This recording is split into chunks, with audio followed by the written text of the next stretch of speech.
lose hope, never be frustrated, never be upset. কখনো মন খারাপ করা যাবে না। আমরা আল্লাহর উপর ভরসা রাখি। সূরাতুদ দুহা মোটিভেশনাল সূরা। আল্লাহ রাসূল সাল্লাল্লাহু আলাইহি ওয়াসাল্লামের বড় মন খারাপ। রাসূল সাল্লাল্লাহু আলাইহি ওয়াসাল্লামের মন খারাপ, আল্লাহ সহ্য হচ্ছে না। তাই রাসূল সাল্লাল্লাহু আলাইহি ওয়াসাল্লামের মন ভালো করে দেওয়ার জন্য আল্লাহ একটা সূরা নাযিল করলেন। সূরাটার নাম সূরাতুদ দুহা। এই সূরার কেন্দ্রীয় আলোচ্য বিষয় হচ্ছে মুমিন কখনো হতাশ হয় না, মুমিন কখনো নিরাশ হয় না, মুমিন কখনো হাল ছেড়ে দেয় না। মুমিন সব সময় ভরসা রাখে একজনের উপর, তিনি কে? আমরা কখনো হতাশ হই না, ঠিক কিনা? আমরা কখনো নিরাশ হই না, ঠিক কিনা? আমরা কখনো হাল ছেড়ে দেই না, আমরা ভরসা রাখি একজনের উপর, তিনি কে? Every time you feel like you cannot go, you feel so lost that you are so alone. Don't despair and never lose hope, 'cause Allah is always by your side. Inshallah, পড়েন, Inshallah, Inshallah, you'll find a way. Inshallah, Inshallah, Inshallah, you'll find a way. সুবহানাল্লাহ পড়েন। আমাদেরকে রাস্তা দেখায় কে? এজন্য আমরা হাল ছেড়ে দেই না, আমরা নিরাশ হই না, আমরা হতাশ হই না, আমরা ভরসা রাখি একজনের উপর, তিনি কে? হ্যাঁ, এটা ঠিক। মাঝে মাঝে আমাদের জীবনে বিপদ আসে, পরীক্ষা আসে, মুসিবত আসে, এগুলো আসে আমাদেরকে শক্ত করার জন্য, ঠিক কিনা? আমাদের কোমরকে সোজা করার জন্য, আমাদের পায়ের নিচের মাটিকে শক্ত করার জন্য। প্রতিকূল পরিবেশে কি করে বীর দর্পে দাঁড়িয়ে থাকতে হয়, নিজের অস্তিত্বের প্রমাণ দিতে হয়, সেটা শিক্ষা দেওয়ার জন্য। এজন্য মুমিনের হারাবার কিছু নেই। লা তাইয়াসু মির রাউহিল্লাহ, আল্লাহর রহমত থেকে নিরাশ হয়ো না। ইন্নাহু লা ইয়াইয়াসু মির রাউহিল্লাহি ইল্লাল কওমুল কাফিরুন, কাফের ছাড়া, মুশরিক ছাড়া, নাস্তিক ছাড়া, মুনাফিক ছাড়া কেউ কখনো আল্লাহর রহমত থেকে নিরাশ হয় না। আমরা সব সময় আল্লাহর রহমতের ভিখারি, আমরা সব সময় আল্লাহর রহমতের প্রত্যাশী, আমরা সব পরিস্থিতিতে ভরসা রাখি একজনের উপর, তিনি কে? তাহলে এটা হচ্ছে সেন্ট্রাল থিম, যে আমরা হতাশ হব না। Never lose hope, never be frustrated, never be upset. কখনো মন খারাপ করা যাবে না, আমরা আল্লাহর উপর ভরসা রাখি। এটা হচ্ছে কেন্দ্রীয় আলোচ্য বিষয়। এই সূরাটা নাজিলের একটা ব্যাকগ্রাউন্ড আছে। যেহেতু এটা মাক্কি সূরা, আল্লাহ রাসূল সাল্লাল্লাহু আলাইহি ওয়াসাল্লামের কাছে কোরআনের আয়াতগুলো নাজিল হতে শুরু করলো। রাসূল সাল্লাল্লাহু আলাইহি ওয়াসাল্লাম কোরআনের আয়াতগুলো প্রচার করতে শুরু করলো। যাই নাজিল হয় রাসূল সাল্লাল্লাহু আলাইহি ওয়াসাল্লাম কি গোপন করে রাখতেন? বা যা নাজিল হয়েছে তার অর্ধেক শোনাইতেন, বাকিটা শোনাইতেন না? এরকম ইয়া আইয়ুহার রাসূল বাল্লিগ মা উনজিলা ইলাইহি, হে নবী, হে রাসূল, যাই নাজিল হয় আপনি ছড়িয়ে দেন। রাসূল সাল্লাল্লাহু আলাইহি ওয়াসাল্লাম ছড়ায় দিতেন, যেটাই নাজিল হয়। কাল বিলম্ব না করে বিশ্বনবী এই আয়াতের দাওয়াত দিতে শুরু করতেন। নাজিল হলো ইকরা বিসমি রাব্বিকাল্লাযী খালাক, খালাকাল ইনসানা মিন আলাক, ইকরা ওয়া রাব্বুকাল আকরামুল্লাযী আল্লামা বিল কলম, আল্লামাল ইনসানা মা লাম ইয়ালাম। পড়েন সুবহানাল্লাহ। নাজিল হলো পড়ো তোমার রবের নামে, যিনি শিখিয়েছেন। আমাদেরকে শিখিয়েছে কে? আমাদের সৃষ্টি করেছে কে? Read in the name of your lord who is created, পড়ো তোমার প্রভুর নামে, যিনি শিখিয়েছেন। নাজিল হলো 5 আয়াত, আল্লাহ রাসূল সাল্লাল্লাহু আলাইহি ওয়াসাল্লাম পৌঁছে দিলেন। নাজিল হলো ইয়া আইয়ুহাল মুযাম্মিল কুমিল লাইলা ইল্লা কালিলা, বিশ্বনবী পৌঁছে দিলেন। নাজিল হলো ইয়া আইয়ুহাল মুদ্দাসসির কুম ফাআনজির, পৌঁছে দিলেন। যাই আসে পৌঁছে দিতেন, যাই আসে পৌঁছে দিতেন। কিন্তু হঠাৎ করে ওহী আসার ধারাবাহিকতা হুট করে বন্ধ হয়ে গেল, ওহী আর আসে না। ফলে রাসূল সাল্লাল্লাহু আলাইহি ওয়াসাল্লাম নতুন কোন কোরআনের আয়াত মক্কাবাসীদেরকে শোনাতে পারে। মক্কাবাসীরাও এসে রাসূল সাল্লাল্লাহু আলাইহি ওয়াসাল্লামকে খোঁচায়, বলে কি মুহাম্মদ, কিছু বলো না, যে নতুন কিছু শোনাও না, যে এতদিন তো অনেক পটপট করছো, অনেক কথা শুনেছো, কই তোমার সেই কথা? রাসূল সাল্লাল্লাহু আলাইহি ওয়াসাল্লাম বলতে পারেন না। কেমনে বলবো? উনি কি মন গড়া কিছু বলে? ওমা ইয়ানতিকু আনিল হাওয়া ইন হুয়া ইল্লা ওয়াহয়ুন ইউহা, মন গড়া তিনি কিছু বলেন না, মন মস্তিষ্ক প্রসূত কোনো কথা তিনি জাতির কাছে পেশ করেন না। তিনি তাই বলেন যা তাকে নির্দেশ দেয়া হয়, আর নির্দেশটা দেয় কে? সবাই বলতে লাগলো, মুহাম্মদ তোমার নতুন কথাবার্তা কই? রাসূল সাল্লাল্লাহু আলাইহি ওয়াসাল্লাম চুপচাপ, কিপ সাইলেন্ট। কাফিররা বলতে শুরু করলো, ইন্না মুহাম্মাদান খালাহু রাব্বুহু, মুহাম্মাদের রব মুহাম্মদ রে ভুলে গিয়েছে, মুহাম্মাদের রব মুহাম্মদ রে বর্জন করেছে। তাই তো নতুন কিছু আসে না। মুহাম্মদ তোমার দিন শেষ, তোমার কাছে আর আসবে না ওহী। রাসূল সাল্লাল্লাহু আলাইহি ওয়াসাল্লাম খুব টেনশন শুরু করে দিলেন। আবু লাহাবের স্ত্রী উম্মে জামিল বলতে শুরু করলো, ইন্না শাইতানাকা কাদ তারাকাক, হে মুহাম্মদ তোমার শয়তান তোমারে তরক করছে। নাউজুবিল্লাহ পড়েন। শয়তান দ্বারা উম্মে জামিল সাইয়েদনা জিবরাইল আলাইহিস সালামকে বুঝিয়েছেন। তিনি বুঝিয়েছেন যে মুহাম্মদ, জিবরাইল তোমার কাছে আসে না, শেষ, তোমার দিন শেষ, তোমার খেলা শেষ, আর আসবে না। রাসূল সাল্লাল্লাহু আলাইহি ওয়াসাল্লাম নিজেও ভয় পেয়ে গেলেন। ঘটনা কি? আমার কোনো ভুল হচ্ছে না তো? আমি কোনো অন্যায় করে ফেললাম না তো? আল্লাহ আমার উপর নাখোশ হলেন না তো? আমরাও মাঝে মাঝে এরকম ফ্রাস্ট্রেশনে ভুগি না? কি রে, আল্লাহ বোধহয় আমারে পছন্দ করে না, এত দোয়া করি, আল্লাহ মনে হয় আমার দোয়া কবুল করে না, আল্লাহ মনে হয় আমারে চায় না, আল্লাহ মনে হয় আমারে ভালোবাসে না। তা না হলে আমার দোয়া কবুল হয় না কেন? আমি এত দুঃখী কেন? রাসূল সাল্লাল্লাহু আলাইহি ওয়াসাল্লাম ঠিক একই টেনশনে পড়লেন, ঠিক একই ডিলেমায় পড়লেন, ঠিক একই পেরেশানিতে ভুগলেন। কি রে, ওহী নাজিল হয় না কেন?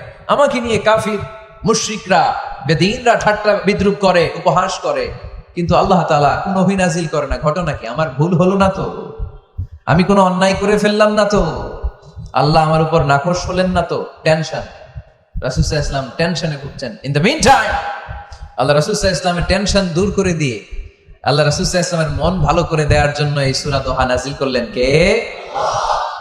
আল্লাহ রাসূল যখন টেনশনে হাবুডুবু খাচ্ছেন, তখনই আল্লাহ নাজিল করলেন, ওয়াদ-দুহা ওয়াল-লাইলি ইযা সাজা মা ওয়াদ্দা'আকা রাব্বুকা ওয়া মা ক্বালা ওয়ালাল-আখিরাতু খায়রুল লাকা মিনাল উলা ওয়ালাসাউফা ইউ'তিকা রাব্বুকা ফাতারদা।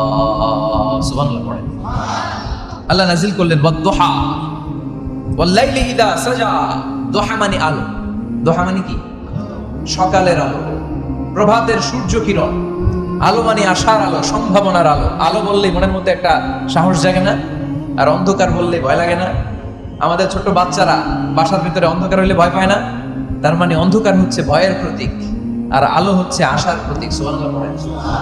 রাসূল সাল্লাল্লাহু আলাইহি ওয়াসাল্লামকে সান্ত্বনা দেওয়ার জন্য আল্লাহ দুইটা শপথ করলেন। চিল্লায় বলতে হবে কয়টা? এক হচ্ছে আলোর শপথ, আরেক হচ্ছে অন্ধকারের শপথ। এক হচ্ছে, আরেক হচ্ছে ওয়াদ-দুহা, দোহার শপথ, প্রভাতের সূর্য কিরণের শপথ। ওয়াল-লাইলি ইযা সাজা, নিঝুম নিস্তব্ধ রাতের শপথ। আল্লাহ তাআলা আলো আর অন্ধকারের শপথ দিয়ে মূলত ওহী আশা আর না আশাকে বুঝিয়েছেন। সুবহানাল্লাহ পড়েন। আলোকে আল্লাহ তাআলা ওহীর উপস্থিতির সাথে তুলনা করেছেন, অন্ধকারকে রাব্বুল আলামিন এই সূরার মধ্যে ওহীর অনুপস্থিতিকে বুঝিয়েছেন। আল্লাহ বুঝাতে চাইলেন, নবী আমি আপনারে ভুলি নাই। কেমন করে আমি আপনারে ভুলি? আপনি আমার হাবিব, ঠিক কি না? আপনি আমার খলিল না, আপনি আমার হাবিব। খলিল মানেও বন্ধু, হাবিব মানেও বন্ধু। আর আল্লাহ রাসূল ছিলেন হাবিব। খলিলও বন্ধু, হাবিবও বন্ধু, কিন্তু খলিল মানে এমন বন্ধু যেই বন্ধু আল্লাহরে খুশি করার জন্য কাজ করে, আর হাবিব মানে এমন বন্ধু যেই বন্ধুরে খুশি রাখার জন্য আল্লাহ নিজেই কাজ করে। কি কাজ করলেন হাবিবরে খুশি রাখার জন্য? আজকে সব আমরা শুনি। আল্লাহ বললেন ওয়াদ-দুহা ওয়াল-লাইলি ইযা সাজা, আলোর শপথ, অন্ধকারের শপথ। দুহা মানে আলো, প্রভাতের আলো। আলো দিয়ে আল্লাহ বুঝাইলেন এটা হচ্ছে ওহী। আর ওয়াল-লাইলি ইযা সাজা, রাতের শপথ দিয়ে বুঝালেন এটা ওহীর অনুপস্থিতি। আল্লাহ বুঝাতে চাইলেন, নবী ওহী আসা না আসা দুইটাই আপনার জন্য দরকার। আমি আপনারে ভুলি নাই, আমি আপনারে বর্জন করি নাই, অসম্ভব। আমি আপনার উপর গোসা হই নাই, রাগ হই নাই। আমি ইচ্ছা করে আপনার একটু বিশ্রামের সুযোগ দেওয়ার জন্য ইচ্ছা করে ওহী পাঠানো বন্ধ রেখেছি। কারণ ওহী রিসিভ করা সাধারণ কোনো বিষয় না। আল্লাহ বলেন, ইন্না সানুলকি আলাইকা কওলান সাকিলা। ও নবী, এটা একটা ভারী বাণী, এটা শক্তিশালী বাণী, এটা একটা পাওয়ারফুল মেসেজ। এটা যেন তেন কোনো বাণী নয়, কোরআনের বাণীটা কার? সব সময় যদি নবী আমি ওহী পাঠাই, আপনার কষ্ট হয়ে যাবে। আমরা সপ্তাহে সরকারি চাকরি যারা করেন 7 দিনে কাজ করেন কয়দিন? হ্যাঁ, 5 দিন। ছুটি কয়দিন? তো পুরো সপ্তাহ 7 দিনে যদি কাজ থাকতো করতে পারতেন? কথা বলেন। আবার 7 দিনে যদি ছুটি থাকতো ভালো লাগতো? আল্লাহ বুঝাতে চাইলেন, নবী লাগাতার যদি ওহী নাজিল করি, এটা রিসিভ করা, এই দাওয়াতটা যথাযোগ্য মর্যাদায় পৌঁছে দেয়, এটা আপনার জন্য কষ্ট হয়ে যাবে। কারণ ওহী এটা সাধারণ কোনো বাণী নয়, এই বাণীটা কার? আল্লাহ রাসূল যখন ঘোড়ার উপরে কিংবা উটের উপরে থাকা অবস্থায় কোরআনের আয়াত নাজিল হতো ওনার উপর, কোরআনের ভারে, কোরআনের পাওয়ারে উটের পা গুলো, ঘোড়ার পা গুলো মরুভূমির বালির মধ্যে দেবে যেত। এত পাওয়ারফুল বাণী। লাউ আনজালনা হাদাল কুরআনা আলা জাবাল লারাআইতাহু খাশিআম মুতাসাদ্দিআম মিন খাশিয়াতিল্লাহ।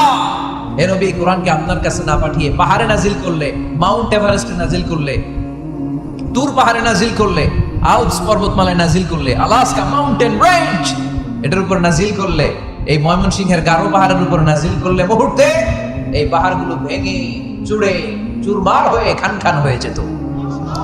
তার মানে এই বাণীটা কি হালকা না শক্ত? ওটের উপর থাকা অবস্থায় যখন কোরআন নাজিল হতো ওটের পা দেবে, ঘোড়ার উপর থাকা অবস্থায় কোরআন নাজিল হলে ঘোড়া বসে যেত। শীতের রাতে কোরআন নাজিল হলে আম্মা জান আয়েশা বলেন আমরা কম্বল গায়ে দিয়ে কাঁপতাম। ওয়া ইন্না জাবিনাহু লা ইয়াতাফাসসাদু আরাকান, রাসূল সাল্লাল্লাহু আলাইহি ওয়াসাল্লামের দাড়ি আর থুতনি বেয়ে ঝরঝর করে ঘাম ঝরতো। এক সাহাবীর মাথার মধ্যে পা রেখে বিশ্বনবী শুয়ে আছেন, ঘন্টাখানিক শুয়ে থাকলেন। সাহাবী বলে আমার ব্যথা লাগে না। বিশ্বনবী শুয়ে আছেন, হঠাৎ করে বিশ্বনবী ঘুম থেকে জাগলেন, কিন্তু এই সাহাবীর রানের উপর থেকে মাথা তোলেন নাই। ইন দা মিন টাইম কোরআনের আয়াত নাজিল হওয়া শুরু হলো। সাহাবী বলেন 1 ঘন্টা শুয়ে আছে আমি টের পাই না, কিন্তু যখন কোরআনের আয়াত নাজিল হলো মনে হলো উহুদ পাহাড়টা আমার পায়ের উপরে চেপে বসেছে। ঘন্টাখানিক শুয়ে আছে বিশ্বনবী সাইয়েদনা সাইদ রাদিয়াল্লাহু তাআলা আনহু রানের মধ্যে মাথা রেখে, উনি টেরই পাচ্ছেন না। কিন্তু ইন দা মিন টাইম হঠাৎ করে সাইয়েদনা জিবরিল কোরআনের আয়াত নিয়ে আসলেন। বিষ্ণু ইসলাম কোরআনের আয়াত রিসিভ করতে শুরু করলেন। যখনই কোরআনের আয়াত নাজিল হলো সাহাবী বলেন বিশ্বনবীর মাথার ওজনটা এত বেড়ে গেল আমার মনে হচ্ছে মুহূর্তের মধ্যে আমার পায়ের রান ফেটে খান খান হয়ে যাবে। তার মানে এই কোরআনের মধ্যে পাওয়ার আছে না নাই? এটাকে হালকা বাণী না ভারী বাণী? প্রতিদিন যদি এই ভারী ভারী কথা বিশ্বনবীর কাছে রিসিভ হয়, বিশ্বনবী এই ওহীর ভার স্নায়ুতে সহ্য করতে পারবে? আল্লাহ বলেন নবী আপনার কষ্ট হচ্ছে, এটা দেখে আমি ইচ্ছা করে ইন্টেনশনালি ইচ্ছা করে আপনার বিশ্রাম আর রেস্টের ব্যবস্থা রাখার জন্য কয়েকদিন ইচ্ছা করে ওহী নাজিল বন্ধ রেখেছি। কাফিররা বলে আমি আপনারে ভুলে গেছি। নো, নেভার, অসম্ভব। আপনি আমার হাবিব, আপনারে ভুলে যাওয়া আমার পক্ষে অসম্ভব। আমি আপনার উপর রাগ করি নাই, আমি ইচ্ছা করে ওহী নাজিল না করে আপনার কিছুদিনের জন্য ছুটি আর বিশ্রামের ব্যবস্থা করে দিয়েছি। চিল্লায় পড়েন সুবহানাল্লাহ। এজন্য আল্লাহ শপথ করে বললেন ওয়াদ-দুহা ওয়াল-লাইলি ইযা সাজা মা ওয়াদ্দাআকা রাব্বুকা ওয়া মা ক্বালা। আলোর শপথ, অন্ধকারের শপথ। তারপরে বিশ্বনবীর রব্বুল আলামিন 3টা কনফার্মেশন শোনালেন। কয়টা? প্রথমে 2টা ওফ, মানে 2টা শপথ, তারপরে 3টা কনফার্মেশন, তারপরে 3টা রিমাইন্ডার, এন্ড ফাইনালি 3টা ওয়ার্ক প্ল্যান, মানে কর্মসূচি। বাংলায় বললে প্রথমে আল্লাহ 2টা শপথ করেছেন, তারপরে 2টা কনফার্মেশন করেছেন, মানে আমি আপনাকে কনফার্ম করলাম যে এগুলো আমি আপনাকে দেব। তারপরে 3টা রিমাইন্ডার দিয়েছেন, নবী আগে আপনারা কি দিছি শুনেন। আর সর্বশেষ আল্লাহ তাআলা বিশ্ব নবীকে 3টা ওয়ার্ক প্ল্যান দিয়েছেন, মানে কর্মসূচি। চিল্লায় পড়তে হবে সুবহানাল্লাহ। কনফার্মেশন নাম্বার 1, মা ওয়াদ্দাআকা রাব্বুকা ওয়া মা ক্বালা। ও নবী চিন্তা করবেন না, আমি আপনারে ভুলি নাই, আমি আপনারে বর্জন করি নাই। কাফেররা যে বলেন আমি আপনারে ছেড়ে দিয়েছি, ভুলে গিয়েছি, না, আমি আপনারে ভুলি নাই, আপনারে ভোলা আমার পক্ষে সম্ভব না। সুবহানাল্লাহ পড়েন। 2 নাম্বার কনফার্মেশন আল্লাহ বললেন ওয়ালাল আখিরাতু খায়রুন লাকা মিনাল উলা। পড়েন ওয়ালাল আখিরাতু খায়রুন লাকা মিনাল উলা। ও নবী দুনিয়ার জীবনের চাইতে আখিরাতের জীবন আপনার জন্য শ্রেষ্ঠ।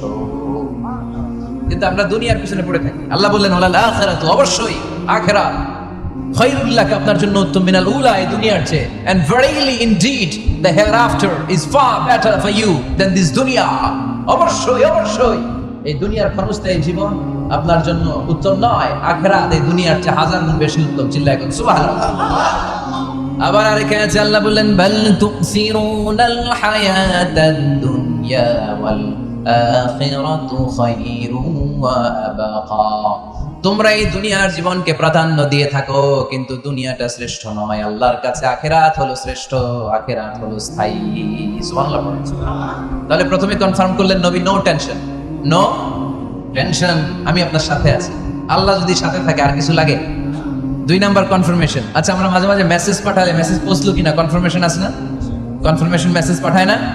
একটা টপ আপ করলাম বা ইন্টারনেটের প্যাকেজ নিলাম, এটা অ্যাক্টিভ হলো কিনা একটা কনফার্মেশন মেসেজ আসে না?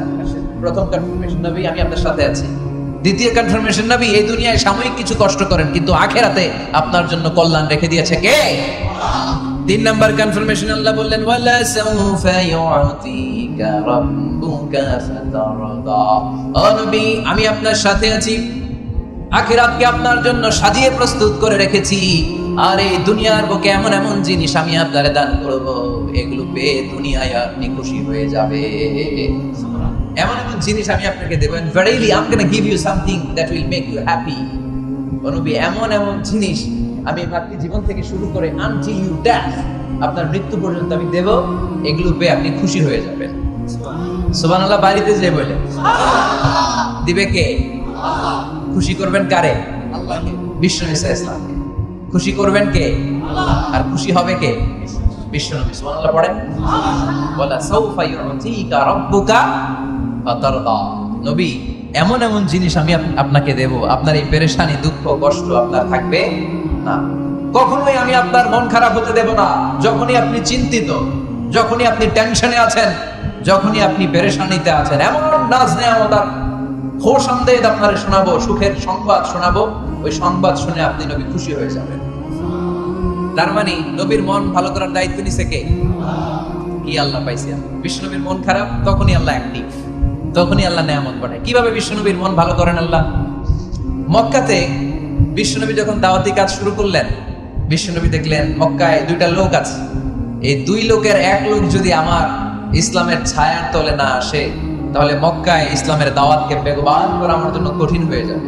বিষ্ণু ইসলামের মন খারাপ, হায় রে, এই দুইটার একজনও তো আমার কথা শোনে না, এই দুইজনের একজনও তো আমার দাওয়াত কবুল করে না। একদিন তাহাজ্জুদের সালাতে বিষ্ণু ইসলাম কেঁদে কেঁদে আল্লাহর কাছে দোয়া শুরু করলেন। বিশ্বনবীর যে মন খারাপ, আল্লাহ তো এটা বুঝে টুঝে না, তাই না? আল্লাহ তো বুঝে দেখে না, না? তাহাজ্জুদের নামাজে ভারাক্রান্ত মন নিয়ে আল্লাহ রাসূল সাল্লাল্লাহু আলাইহি ওয়াসাল্লাম দোয়া করলেন, আল্লাহুম্মা আইজ্জাল ইসলামা বিআহাব্বির রাজুলাইনি ইনদাক। আল্লাহ, মক্কার দুইটা লোকের নাম তোমার কাছে বলবো আজকের তাহাজ্জুদের মুনাজাতে। দুইটা লোকের নাম তোমার কাছে তাহাজ্জুদের ফরিয়াদে আমি উল্লেখ করব। দুইটা লাগবে না, দুইজনের একজনকে দিলেই হবে। আল্লাহ রাসূল দোয়া করলেন, আল্লাহুম্মা আইজ্জাল ইসলাম বিআহাব্বির রাজুলাইনি ইনদাক। আল্লাহ, মক্কার দুইজনের একজনকে আমি চাই, এই দুইজনের যে কোনো একজন যেন কালিমা পড়ে মুসলমান হয়ে যায়। আল্লাহ রাসূল দোয়া করলেন, আল্লাহুম্মা আইজ্জাল ইসলাম বিআহাব্বির রাজুলাইনি ইনদাক বিউমর ইবনে আল খাত্তাব আও আবি জাহল ইবনে হিশাম। আল্লাহ, হিশামের বেটা আবু জাহেল এরে দাও, নাইলে খাত্তাবের বেটা ওমর রে দাও।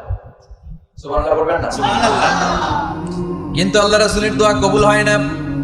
আল্লাহ রাসূল অপেক্ষা করছেন। ইন দা মিন টাইম সাফা পাহাড়ের পাদদেশে আরকাম ইবনে দারিল আরকামের ঘরে বিশ্বনবী বসে বসে কোরআনের দাওয়াত লুকিয়ে লুকিয়ে দিচ্ছিলেন। সাইয়েদনা ওমর ফারুক তখনও কালিমা পড়েন নাই।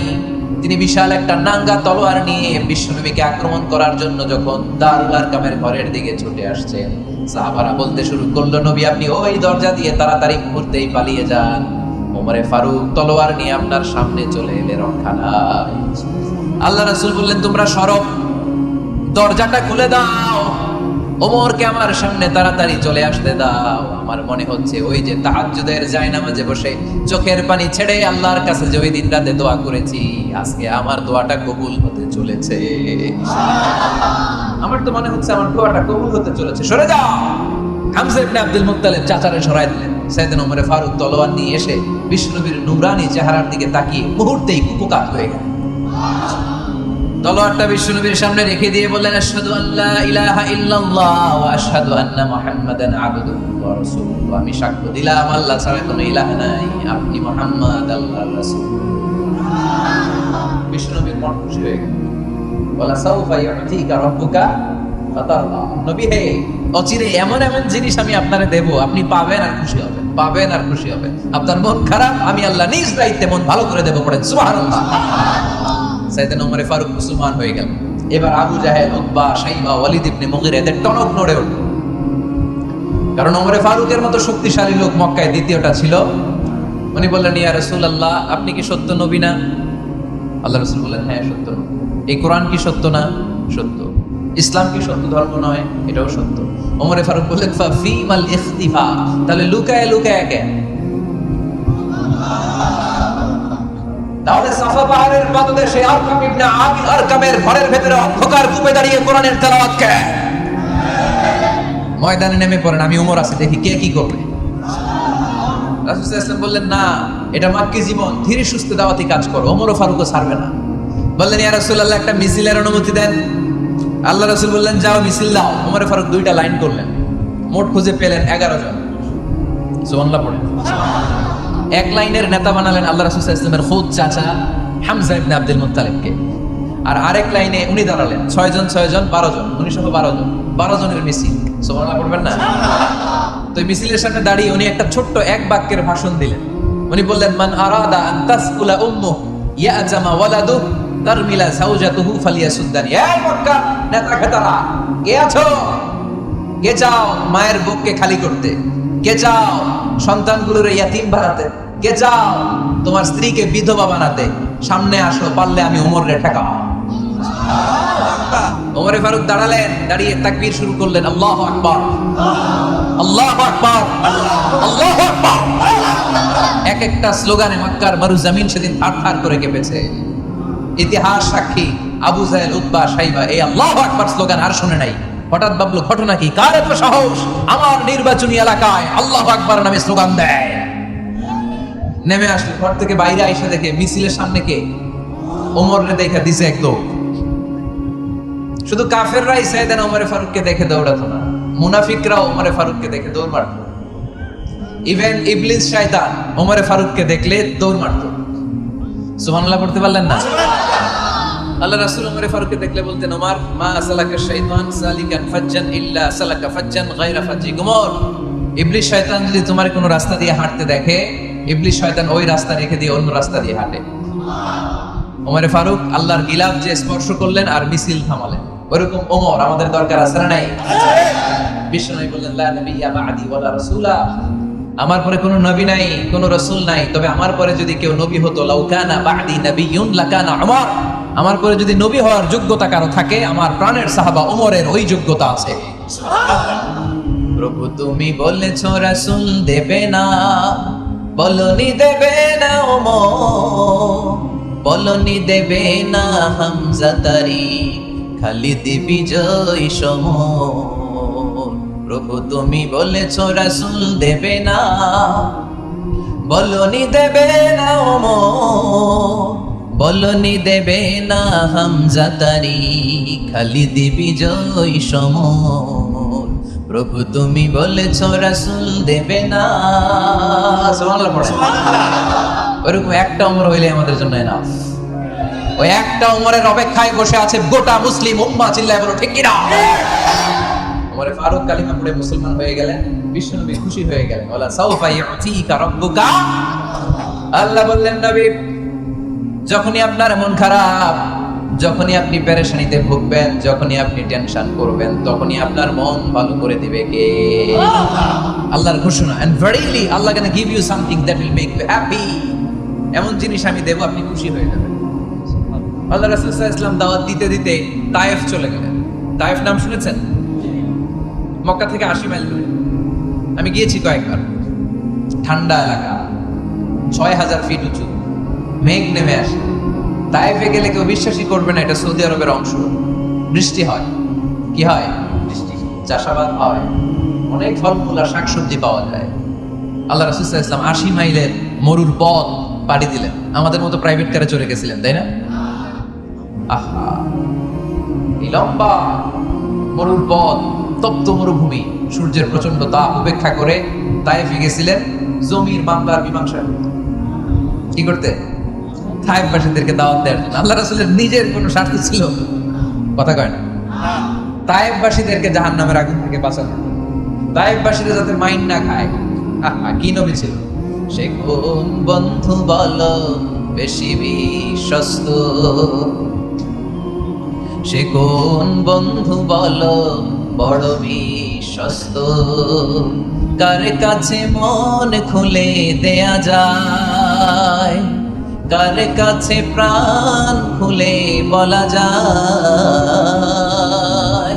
হওয়া যায় অতি আশ্বস্ত।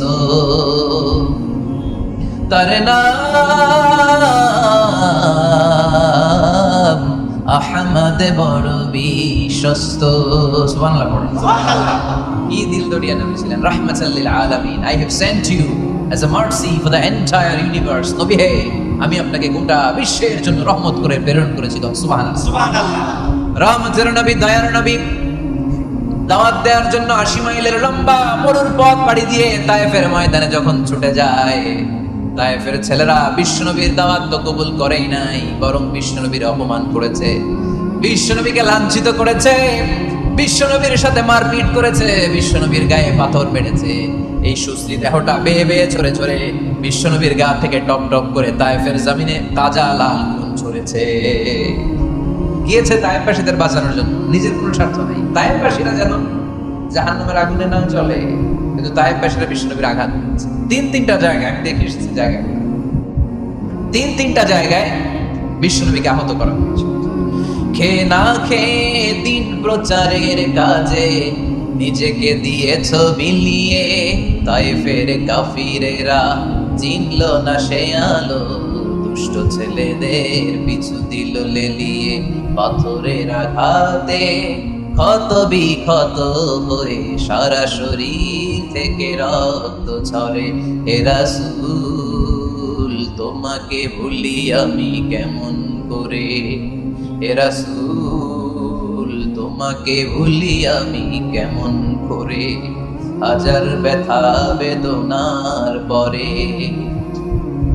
ফিরে আসনি তুমি আপন ঘরে, দিনের আলো তুমি ছড়িয়ে দিতে, চলে গেলে মদিনায় মক্কা ছেড়ে।